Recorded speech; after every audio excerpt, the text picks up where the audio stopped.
नमस्कार मित्रांनो, study with रोशामध्ये तुमचं पुन्हा एकदा स्वागत आहे।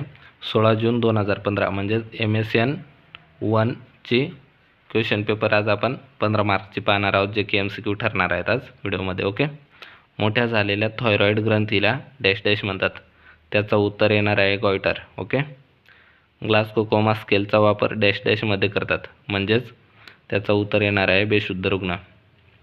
मधुमेहामध्ये प्रमाणापेक्षा जास्त ताण लागणे त्याला डॅश डॅश म्हणतात, पॉलिडिप्सिया असे म्हणतात। ओके, निमोथोरॅक्स म्हणजेच फ्लुलर कॅव्हिटीमध्ये डॅश डॅश साठून राहणे, म्हणजेच कॉमन प्रश्न आहे हा हवा।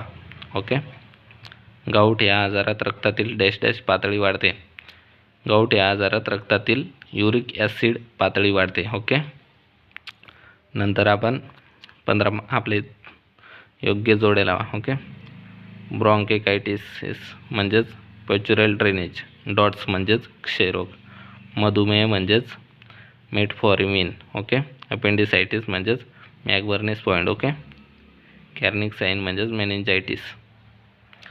नंतर चुकी बरोबर, उपाशी पोटी रक्तातील साखरेचे प्रमाण 70 ते 140 mgdl असते। ओके, त्यामध्ये बरोबर येईल। सर्वसाधारणपणे उच्च रक्तदाब विपरीत परिणाम हा स्ट्रोक आहे। ओके, बरोबर। गॅस्ट्रिक अल्सरमध्ये असणाऱ्या वेदना अन्न घेतल्यानंतर कमी होतात, चूक आहे हा प्रश्न। रुमेटाइड आर्थरायटिस हा आजार ऑटोइम्यून आहे, बरोबर। हेपॅरिन हे औषध कोॲग्युलंट आहे, चूक। तर 15 मार्कचा 16 जून 2015 ची MCQ व्हिडिओ आहे। व्हिडिओ आवडल्यास सबस्क्राईब नक्की करा।